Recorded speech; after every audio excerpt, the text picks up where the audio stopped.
എൻ്റെ പൊന്നു മച്ചാന്മാരെ, ഉറുമ്പുകൾ ഉറങ്ങാറില്ല എന്ന് പറഞ്ഞിട്ടില്ലേ? അത് കേട്ടിട്ടില്ലേ? അതുപോലെ ഇവരുടെ ഐക്യ ബലവും.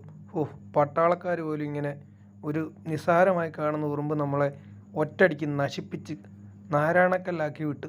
ഉറുമ്പ് ശാപം നോക്ക്, വണ്ടിക്കകത്തുനിന്നൊക്കെ അട്ടിയിട്ട പോലെ ഉറുമ്പ് ഇറങ്ങുന്നത്. അതുപോലെ ദേ നശിപ്പിച്ച് മുടിപ്പിച്ച് വെച്ചിട്ടുണ്ട്. ഇത് കണ്ടിട്ട് ഞാൻ മൊത്തം അയൽവക്കത്തുള്ള വീട്ടിലൊക്കെ ഒന്ന് പോയി ചോദിച്ചു കഴിഞ്ഞപ്പോഴത്തേക്കും അവർ ഞായറാഴ്ച ദിവസം പക്ക ക്ലീനിങ്, ഉറുമ്പിൻ്റെ ശല്യം കാരണം. ഈ തമിഴ്നാട്ടിലൊരു ഗ്രാമം ഇങ്ങനെ ഉപേക്ഷിച്ചെന്ന് പറഞ്ഞു കേട്ടിട്ടുണ്ട്. അതുപോലെ അതേ വണ്ടിയുടെ സീറ്റൊന്ന് അഴിച്ചു നോക്കി, ഇത്രത്തോളം ആയ സ്ഥിതിക്ക് അതിൻ്റെ സെൻസറിൻ്റെ ഇടയിലും കോപ്പിൻ്റെ ഇടയിലും എല്ലാം കയറിയിരിക്കുക. പിന്നെ അതിനകത്തൊക്കെ ഒന്ന് ഉറുമ്പോടി ഇട്ട് വണ്ടി നേരെ വാട്ടർ സർവീസ് ചെയ്യാൻ വേണ്ടി കൊണ്ടു കൊടുത്തു. അങ്ങനെ അവർ അതിനകത്ത് ചെറിയ കെമിക്കലും സാധനങ്ങളൊക്കെ അടിച്ച് ഇവന്മാരെ മൊത്തം വെളിയിലിറക്കി അടിച്ച് തേച്ച് കഴുകി കഴിഞ്ഞത് ഇപ്പം വീട്ടിൽ കൊണ്ടുവന്ന് വെച്ച് കഴിഞ്ഞപ്പോൾ പിന്നെ അവൻ കൂട് കൂട്ടാൻ നോക്കുക. ഇപ്പോഴത്തെ ക്ലൈമറ്റിൻ്റെ ആയിരിക്കും.